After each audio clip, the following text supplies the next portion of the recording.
dari kelompok 4, mahasiswa Universitas Lada Bangsa, jurusan manajemen.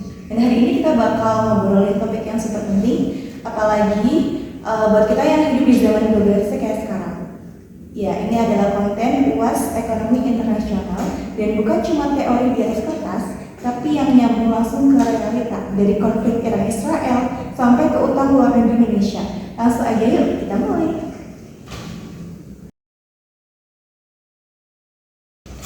Nah, topik pertama langsung berat nih, tapi seru. Gimana sih dampak konflik Iran-Israel terhadap perekonomian Indonesia dan langkah apa yang sudah diambil pemerintah buat menghadapinya? Nah, selain itu nih Kak, ada juga nih yang bikin tegang di kawasan Timur Tengah, tetapi ternyata juga ngaruh ke ekonomi Indonesia. Mau tahu nggak nih semuanya nih? Apa tuh? Yuk kita bahas aja nih. Nah, jadi gini guys, meskipun Indonesia itu letaknya jauh banget dari Timur Tengah, tapi kita tuh kena imbasnya loh, terutama dari sektor energi dan perdagangan global.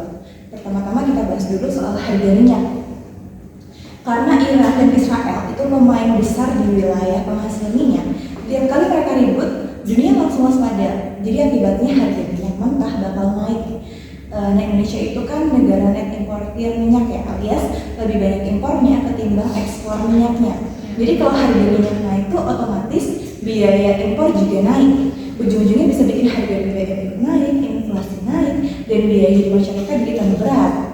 Terus dari sisi rantai pasar global, konflik ini bikin jalur pengiriman barang, terutama di sekitar Laut Merah, jadi terganggu. Padahal banyak barang-barang kita, baik ekspor maupun impor yang lewat situ. Akhirnya biaya logistis juga naik, barang jadi lambat nyampenya, dan harga-harga pun ikutan naik juga. Bayangin kayak domino yang nggak pernah putus efeknya.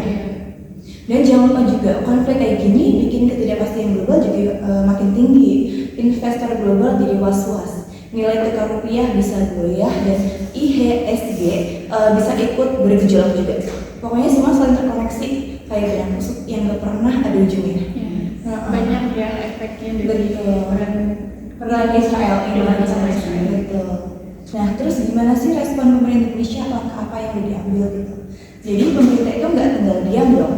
Pertama nih, BI alias Bank Indonesia itu udah siaga penuh buat jaga stabilitas rupiah. Mereka bisa intervensi pasar falas buat bantu supaya dolar nggak melonjak terlalu tajam. Terus kedua, pemerintah juga terus memantau harga BBM dan juga energi. Kalau perlu, bisa aja disiapin subsidi atau penyesuaian strategi energi supaya dampaknya ke rakyat itu nggak terlalu berat.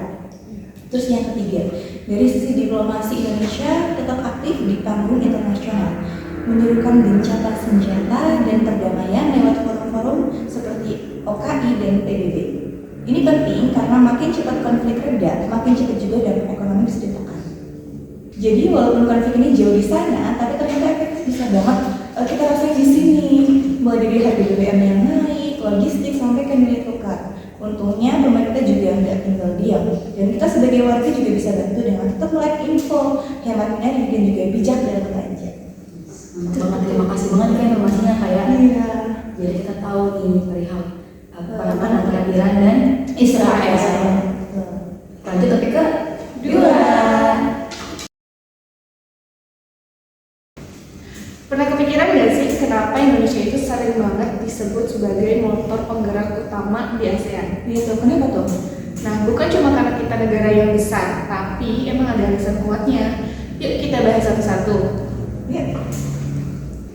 Oke, jadi kenapa Indonesia itu penting banget di ASEAN? Pertama, dari segi populasi aja, Indonesia itu paling gede di ASEAN.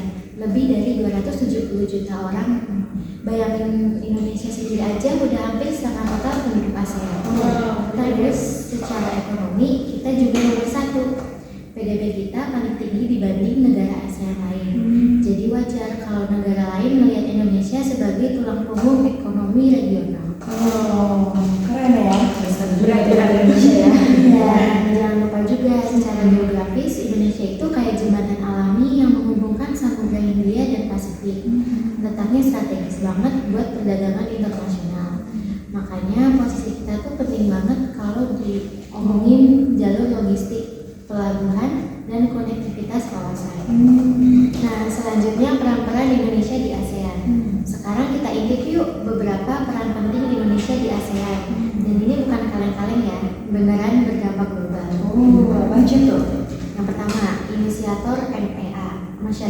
ekonomi ASEAN. Kita itu yang mendorong terbentuknya pasar tunggal di ASEAN. Tujuannya biar barang, jasa, investasi, dan tenaga kerja bisa lebih bebas mengalir antar negara anggota. Jadi kayak bikin satu supermarket ekonomi yang isinya negara-negara ASEAN. Nah, yang kedua, tuan rumah ASEAN Summit plus mediator konflik. Indonesia sering banget jadi tempat pertemuan ASEAN dan juga jadi penengah, misalnya waktu krisis politik Myanmar. Negara kita tuh sering dipercaya buat menangin suasana. Kita tuh kayak teman paling dewasa dalam link ASEAN. Menarik ya. Nah, terus yang ketiga, mendorong integrasi ekonomi dan investasi lintas batas lewat FTA, Free Trade Agreement. Indonesia dorong supaya dagang antar negara ASEAN makin gampang. Tujuannya supaya ekonomi kita bisa tumbuh bareng, nggak saling sikut. Yang keempat, di bidang keamanan, Indonesia punya peran pelopor. Kita ikut bentuk ASEAN Political Security Community yang fungsinya biar kawasan ini tetap aman dan nggak gampang meledak. Biar nggak ada drama-drama geopolitik lah ibaratnya. Biar nggak ada drama ya. Yang kelima, di bidang sosial, kita juga aktif Indonesia ikut mendorong program pendidikan lintas negara dan pertukaran pelajar. Biar anak muda ASEAN makin kenal satu sama lain dan siap jadi pemimpin masa depan. Kayak kamu nih kuliah, terus bikin kayak konten edukatif gini, siapa tahu calon tokoh ASEAN juga. Menarik sih.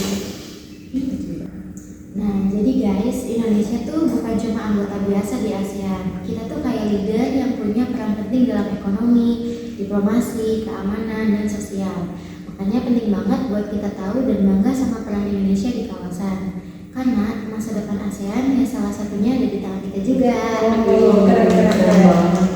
Ternyata Indonesia juga punya peran penting di ASEAN ya. Betul.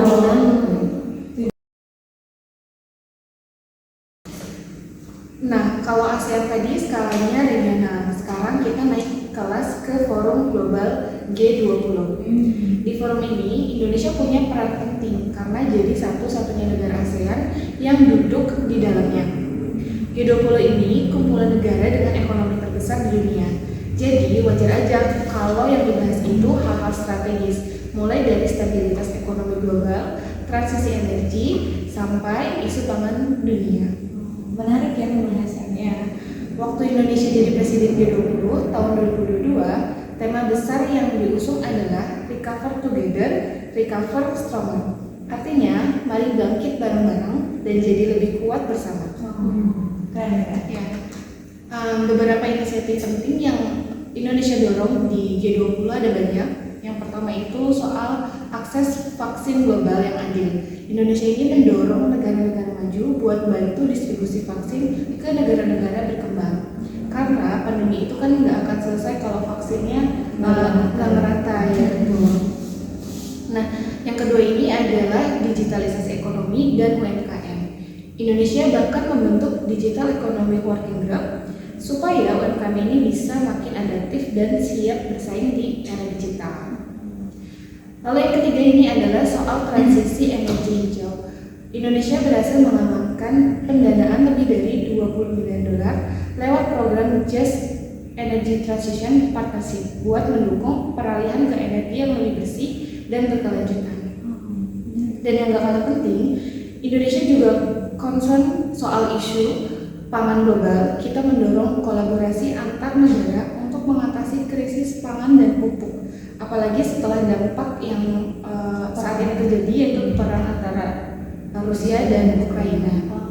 Jadi jelas ya di G20 ini Indonesia bukan cuma jadi peserta, tapi juga jembatan suara negara berkembang. Biar suara-suara negara ini yang kecil nggak tenggelam di antara negara-negara yang besar. Gitu. Keren. Indonesia punya peran penting juga selain dari itu di G2 ya ternyata ya. G20 Menarik banget pembahasannya. Betul, ternyata bukan cuma Di ASEAN. anggota, betul, bukan cuma di ASEAN, tapi juga di forum lebih luas di G20, bukan cuma anggota, tapi juga punya peran penting. Next kita lanjut ke pembahasan Keempat. Topik terakhir ini nggak kalah penting, yaitu membahas soal utang Indonesia di luar negeri. Pasti banyak yang penasaran, ini kira-kira masih bahaya atau masih aman sih, terutama di era Presiden Prabowo Subianto. Betul. Mari kita bahas. Nah, dari per Mei 2025 ini Kak, utang luar negeri Indonesia itu mencapai sekitar 400 miliar US dollar loh. Tapi penting banget dicatat nih bahwa rasio utang terhadap PDB ini, produk domestik bruto ini, kita masih dalam batas aman nih, sekitar 30 sampai 40%, jauh di bawah batas IMF yaitu 60%. Jadi jenis-jenis utang yang bervariasi juga nih Kak. Yang pertama itu ada pemerintah pusat lewat obligasi global dan pinjaman multilateral. Ada juga dari BUMN dan juga ada dari sektor swasta. Nah, selain itu ada juga nih Kak nih strategi pemerintah untuk mengelola utang. Yang pertama itu memperpanjang tenor jangka waktu agar pembayaran tidak menumpuk dalam waktu dekat. Nah, yang kedua itu memilih bunga rendah dan sumber pinjaman yang terpercaya seperti Bank Dunia, ADB, dan JICA. Kemudian yang ketiga yaitu meningkatkan penerimaan pajak agar tidak terlalu tergantung pada utang. Nah, intinya itu utang luar negeri itu tuh boleh asal digunakan produktif dan dikelola transparan. Indonesia masih on track loh soal itu, jadi kayak masih berkembang lah gitu, masih berjalan terus gitu Kak. Dan juga persentasenya itu masih aman ya, jauh di bawah 20%. Masih aman banget. Jadi itu guys pembahasan untuk topik kita yang keempat.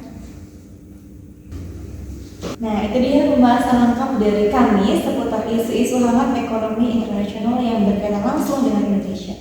Mulai dari konflik global, kerjasama regional dan global juga, sampai ke utang luar negeri. Semoga konten ini bisa jadi referensi edukatif buat teman-teman semua. Jangan lupa like, comment, dan share videonya ke teman kamu